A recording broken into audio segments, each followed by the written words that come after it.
Hi, fifth graders, it's Valerie, and it is time for your February book talk. This month, we're talking again about nonfiction books because I know you guys are working on your nonfiction for this quarter. And also, I have a selection of classics for you. So we're going to start with the nonfiction books, and I'm going to book talk each and every one of the books today. The first book I'm going to share with you is called Real Stories from My Time, and it's about Pearl Harbor. America's past is filled with moments of courage, adventure, challenge, and hope. Discover the real stories of the person and events that shaped American history.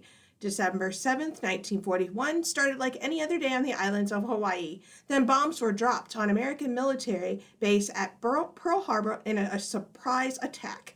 Suddenly, the people of Hawaii are in a war zone with no idea what will happen next.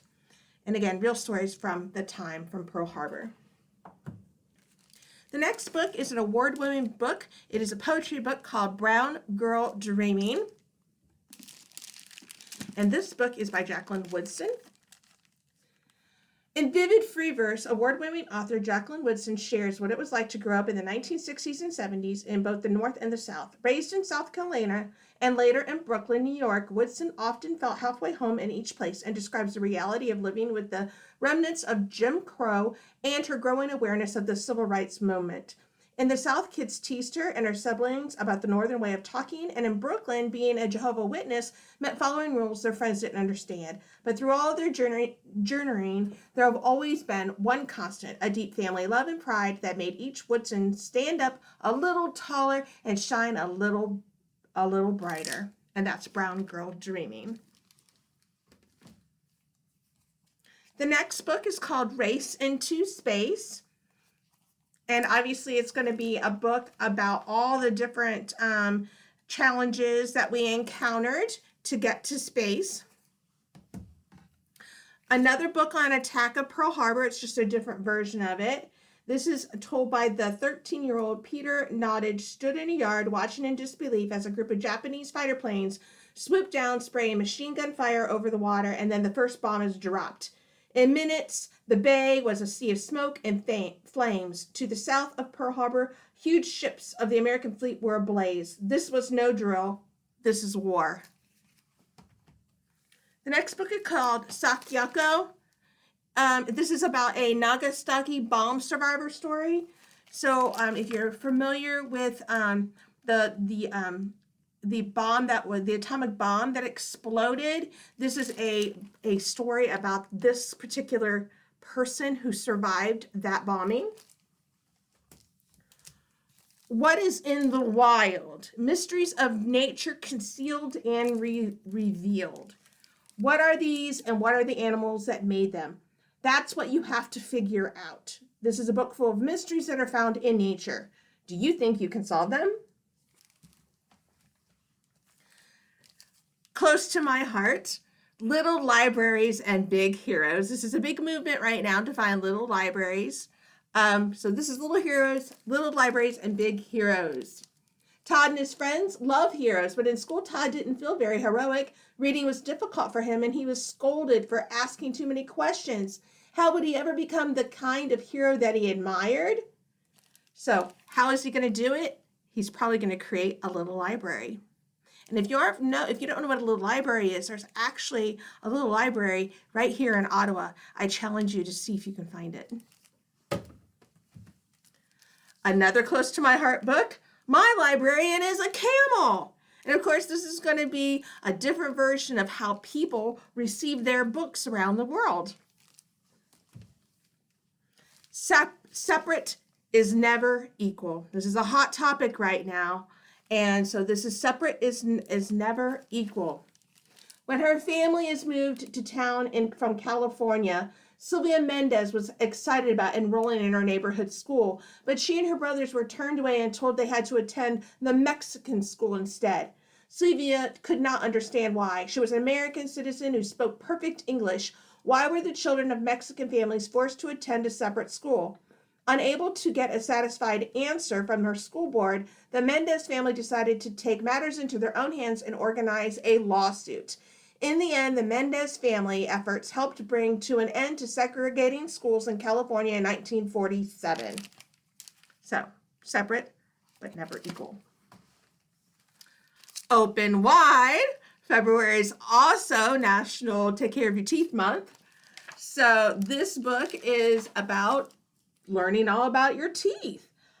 So check it out. A Rock is Lively. If you love rocks and stones and how pretty they can be, this is the book for you. Radiant Child. I want to point out the next couple of books. These are what we call picture books. However, if you look inside the book, you will notice that the AR level for this book is a 4.7.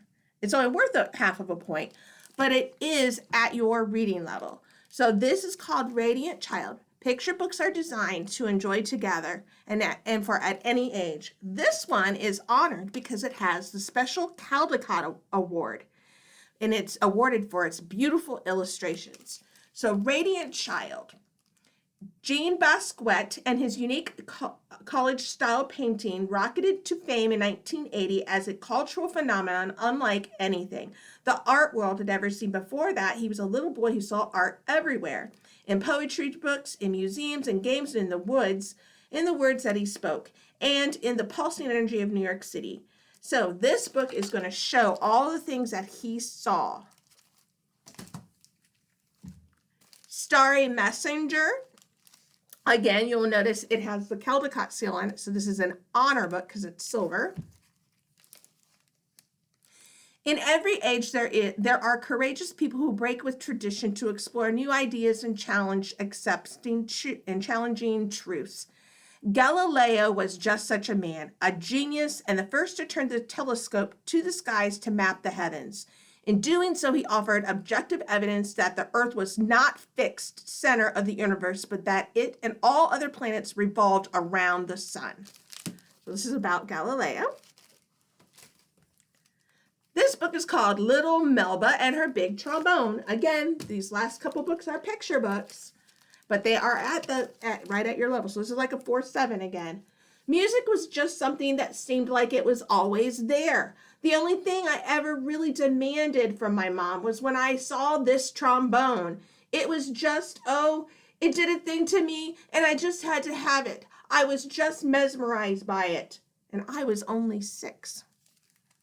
So some of these books are like semi-biographical books, but they're considered nonfiction. Now I threw in some fun ones. This one, I know you guys love Jeff Kinney books, and I know you love Dave Pilkey books and Rick Riordan books, so I selected their biographies for you. This is Jeff Kinney, so you can learn a little bit more about Jeff Kinney and how he created the Diary of a Wimpy Kid books, and Dave Pilkey and how he created Captain Underpants, and of course, Rick Riordan. The next book is about the Wright brothers. Into the Air, this is a story about their first flight. Drawing from Memory is a biography about Alan Say, okay? Alan Say's own story and his own path to becoming the renowned artist that he is today. He was shunned by his father, who didn't understand his son's artistic leanings. Alan was embraced by a Japanese leading cartoonist and the man he became to love as his spiritual father. As World War II raged, Alan was further inspired to consider questions of his own heritage and the motivations around him. He worked hard in rigorous drawing classes, studied, trained, and ultimately came to understand who he really was. Brave Girl. This is Clara and the Shirtwaist Makers Strike of 1909. Clara Lemlich arrived in America. She couldn't speak English. She didn't know that poor young women had to work, that they traded in education for long hours of labor, and that she was expected to grow up fast. But that did not stop Clara. She went to night school. She spent hours studying English and helped support her family by sewing in a factory. Clara never quit, and she never accepted that girls should be treated poorly and paid little. So Clara fought back. Fed up with the mistreatment of her fellow laborers, Claire led the largest walkout of women workers in the country's history. Brave girl. And Balloons Over Broadway. Every Thanksgiving morning to more than 80 years, mammoth-sized balloons have risen to the skies to wobble and sway, sally and shimmy up and down the canyons of New York City. Just how did this beloved tradition come to Broadway? Who first invented these wonderful upside-down marionettes? So this is going to be about the Thanksgiving parade. Now I have a bunch of classics for you guys. This is the day that the pigs would not die. When young Rob saves a neighborhood cow, the neighbor gives him a pig as a reward. Pinky is Rob's constant companion as he juggles backbreaking farm work with schooling that is so important to his father. Pinky is a pet and a friend, but on a farm, every animal must have its use. And on a farm, even a boy must sometimes be a man. Will the support of a loving family and a plain-spoken Shaker teachings of his father, Haven, be enough to see Rob through on the day no pigs would die? Little Women by Louisa May Alcott. Grown-up Meg, tomboyish Joe, timid Beth, and the precocious Amy. The four March sisters couldn't be more different, but with their father away at war and their mother working to support the family, they have to rely upon each other. Whether they're putting on a play, forming a secret society, or celebrating Christmas, there's one thing they can't help wondering: will Father return home safely? Because of Winn-Dixie, one of my favorites. If you haven't read it, you know it's about the little girl that finds the dog and she takes him in and they have wonderful adventures. The Tale of Desperados, again, another Kate DiCamillo books. And, you know, it's about the little mouse, and you just have to read it to find out. And you'll notice it has a gold emblem on it. If you aren't familiar with this gold emblem, this is a Newbery Award. This is for the most prestigious children's fiction book of the year. Not this year, but a different year. One of my longtime favorites, Winnie the Pooh by A.A. Milne. More than 60 years ago, readers first were introduced to Edward Bear, better known as Winnie the Pooh, and his beloved companions, whether Pooh goes hunting with Piglet, celebrates Eeyore's birthday, or accompanies Christopher Robin and the others on the expedition to the North Pole. He continues to captivate children as he has for generations. A.A. Milne wrote this book for his only son, Christopher Robin, and it is perfectly matched by Ernest's illustrations. So, Winnie the Pooh. The Trumpet of the Swan. Like the rest of his family, Lewis is a trumpet swan. But unlike his four brothers and sisters, Lewis can't trumpet joyfully. In fact, he can't even make a sound. And since he can't trumpet his love, the beauty swan Serena pays absolutely no attention to him. Lewis tries everything that he can to think to win Serena's affection. He even goes to school to learn to read and write, but nothing seems to work. Then his father steals him a real brass trumpet. It is a musical instrument, the key to winning Louise's love. Jane Eyre. Orphaned at the early age, Jane Eyre leads a lonely life until she's hired as a governess at Thornfield Hall. The first place that ever feels like home, Jane is happy at last, but something strange is going on. She hears eerie laughter at night, and a ghostly woman roams the halls. Who is this woman? Why does everyone at Thornfield have a secret, and how will these mysteries change Jane's new life? The Three Musketeers. All for one and one for all. Headstrong young Argosy, fresh from the country, meets the Three Musketeers in an unusual way. One by one, he challenges each of them to a duel, but before long, they become good friends. And the Musketeers get caught up in a trickery of French court. They must guard the Queen against the evil plots of Cardinal Ritchie. Will their wits and swords be quick enough to protect her and save their own lives? Anne of Green Gables. Marilla and Matthew want to adopt an orphan boy to help out on the farm. But by mistake, they are sent spunky, red-haired Anne instead. At first, it seems that wherever Anne goes, trouble follows. She hits a boy over the head with her slate at school. She falls off the neighbor's roof during a game of truth or dare. But as she grows up, all of Avalon comes to love Anne of Green Gables. The BFG by Ronald Dahl. It was the BFG, the big friendly giant, who kidnaps Sophie from her bed in the orphanage and takes her back to Giantland with him, lest she tell everyone that she's seen a giant. There she meets 9 other giants and a whole beastly crew, all much bigger than BFG, and much, much meaner. Every night the BFG catches dreams in the long-handled net and blows the good ones into little children's minds as they sleep, while the other giants are busy racing off to various parts of the world to eat human beings. How the BFG and Sophia conspire to put an end to the lonesome activities the other giants is a marvelous, original, and funny story told by the one and only Ronald Dahl. To go along with that Ronald Dahl book, a classic, Charlie and the Chocolate Factory. What do Augustus Gloop, Veronica Salt, Violet, Mike TV, and Charlie Bucket, our hero, have in common? They all love chocolate, and they each have won a chance to tour the famous chocolate factory of fabulous but mysterious Mr. Willy Wonka. What happens when these 5 children meet Mr. Willy Wonka? What strange, exciting, and exotic things will they discover inside the chocolate factory? And what should happen if one by one the children disobey Mr. Wonka's orders? Willy Wonka and the Chocolate Factory. And the last book, not the last book, I guess I have a few more. The Girl Who Drank the Moon by Kelly Barnhill. Every year the people of the proctorate leave a baby as an offering to the witch who lives in the forest. They hope the sacrifice will keep her from terrorizing their town. But the witch is in the forest. Exxon is kind. She shares her home with the wise swamp monster and a perfectly tiny dragon. Exxon rescues the children and delivers them to welcoming families on the other side of the forest, nourishing the babies with starlight on their journey. One year, Exxon accidentally feeds a baby Moonlight instead of Starlight, and feeding that ordinary child with extraordinary magic. Shiloh.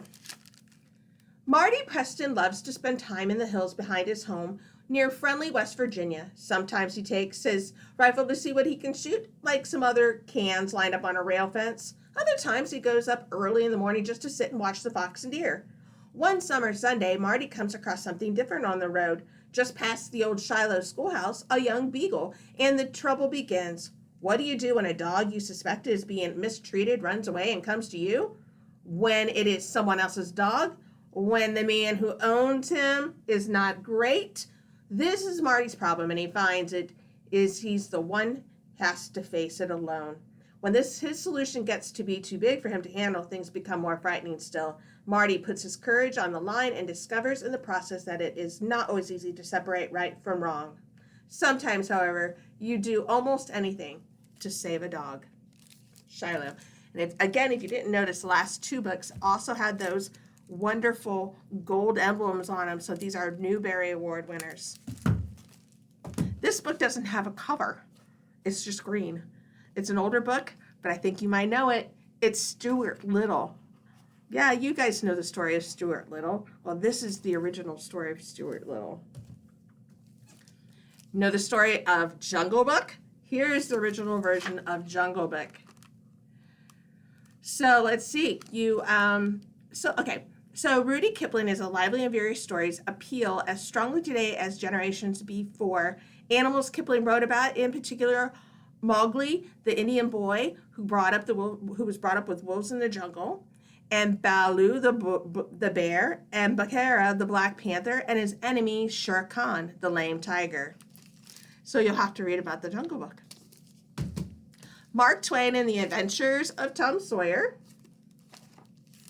Perhaps the best-loved 19th century American novel, Mark Twain's tale of overflows into the adventures of Tom Sawyer, offers an array of irresistible characters. The awesomely self-confident Tom, his best friend, buddy, Huck Finn, his indulgent Aunt Polly, and the lovely Becky. And Tom finds himself at the center of the unforgettable incidences, like whitewashing Polly's fence, swearing a blood oath, and getting lost in a dank and labyrinthine cave. But Tom Sawyer's sunny surface lurks hints of a darker reality of youthful innocence and confronting the cruelty, hypocrisy, and foolishness of the world. Adventures of Tom Sawyer. We also have Island. This one is an illustrated and adapted version. You can see it's got some pretty good size print. Who can outsmart a pack of pirates and murderous Long John Silver, who is fearless enough to single-handedly board a ship and steal it back? Who else but the most daring lad of all, young Jim Hawkins? Get ready for excitement and terror from the moment Jim finds a treasure map to the final hunt of buried gold.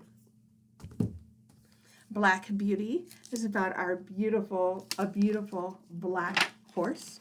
So all of your horse lovers out there, you might want to try this classic. And finally, Brian Jacques' Redwall series. This is the first one. It's becoming a classic as well. A little bit about Redwall. It is in the summer. The gentle mice of Mossflower Wood gather to celebrate a year of peace and abundance at Redwall. But a sinister shadow has fallen across the ancient stone abbey, for it is rumored that Cluny is coming. Cluny, the menacing one-eyed rat, and his battle-seasoned horde. Cluny, who has vowed to conquer Redwall Abbey. The woodland creatures rush of desperate defense. But what can Abbey of peace-loving mice do against Cluny the Scourge and his evil band of rats? If only they had the sword of Martin, the warrior, they might stand a chance of saving their beloved Abbey. But the hiding place of the legendary sword has been long forgotten. It is the bumbling young Matthias who sets out to find the sword, finds for his Abbey, and becomes a most unlikely hero. Redwall. I hope in all of these books that I've talked about, you guys can find something that you might really love and show an interest in. Good luck to you all, and I will talk to you next month.